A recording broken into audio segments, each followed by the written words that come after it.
Hey there, and welcome. So, have you ever stopped to think about why some things happen in a flash while others take forever? I mean, a nail can sit outside for years, slowly rusting away, but an explosion is over in a blink. They're both just chemical reactions. So, what's the deal? What makes one crawl and the other, well, fly? Today, we are going to decode the secrets behind the speed of chemistry. I mean, just look at this contrast. On one side, you've got the slow, steady process of iron rusting. It's a chemical change that literally unfolds over years. And on the complete opposite end of the spectrum, you have something like a flour mill explosion. Poof, it's all over in milliseconds. It's the same fundamental science, but the timelines are just wildly, wildly different. So that leads to the big question, right? What are the secret rules? What's the hidden logic that dictates this incredible difference in speed?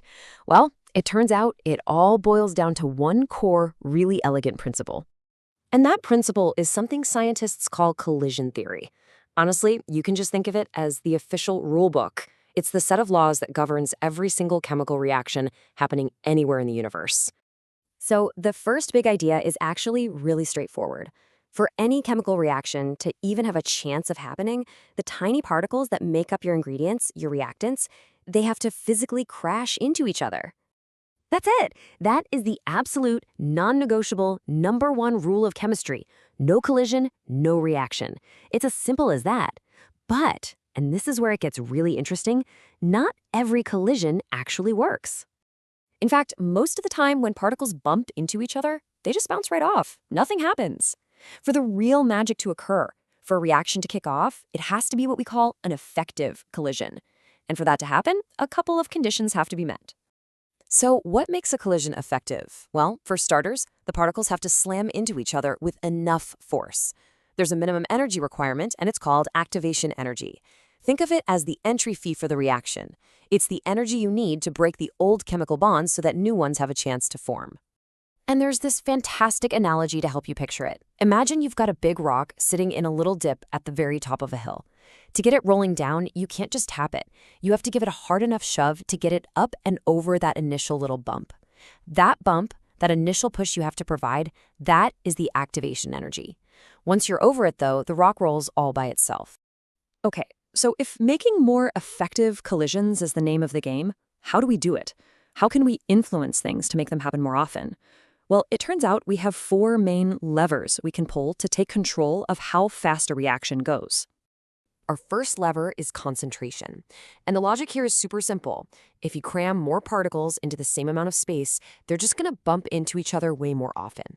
It's like the difference between walking down an empty hallway and trying to get through a super crowded one. More collisions means more chances for those successful, high-energy ones to happen. And that means a faster reaction. All right, lever number 2 is temperature. Now, turning up the heat gives particles a really cool double boost. First, they absorb all that heat energy and they start zipping around like crazy, which means, you guessed it, more collisions. But second, and this is key, those collisions are way more powerful. They hit harder.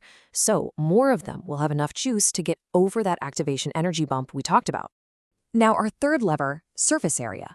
This one is a huge deal, especially when you're working with solids. See, a reaction can only happen on the surface of a solid object. So if you take a big solid chunk of something and you grind it down into a fine powder, you've massively increased the total amount of surface that's exposed and ready for collisions. And this brings us right back to that flour mill explosion.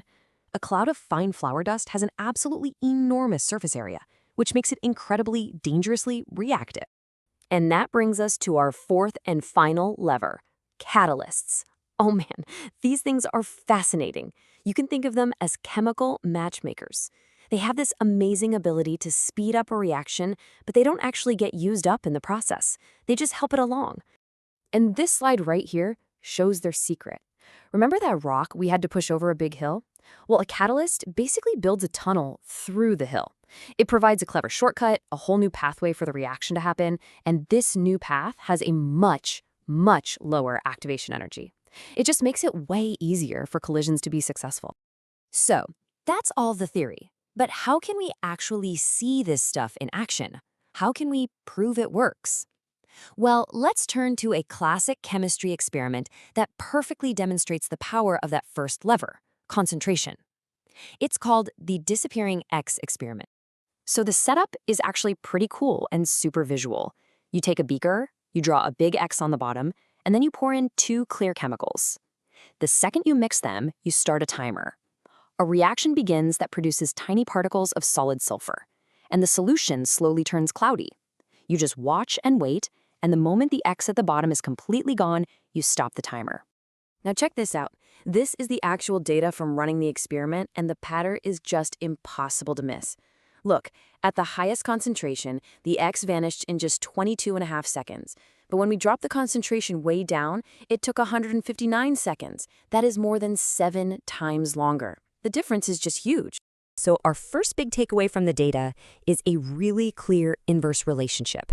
The more concentrated the solution is, the more particles we cram in there, the less time the reaction takes. It's a direct, totally measurable effect. And of course, if the time it takes goes down, that means the reaction rate, its actual speed, is going up. So the big conclusion here is that this simple visual experiment proves our theory. We've shown that the reaction rate is directly proportional to the concentration. It works exactly like collision theory said it would. Our lever works. You know, this isn't just about fun experiments in a lab. These 4 levers, concentration, temperature, surface area, and catalysts, they are constantly at play all around us, in everything we do, every single day. Think about it. Why do you turn up the heat on the stove to cook your dinner faster? You're pulling the temperature lever. That catalytic converter in your car, it's using catalysts to make exhaust fumes less harmful. And even inside your own body right now, millions of tiny biological catalysts called enzymes are speeding up all the chemical reactions that are literally keeping you alive. These rules are everywhere. So, there you have it. Now you know the rules of the game. You know the 4 levers that control the speed of pretty much everything. So my final question for you is this. Now that you know how it all works, what everyday chemical reaction are you never going to look at in quite the same way again?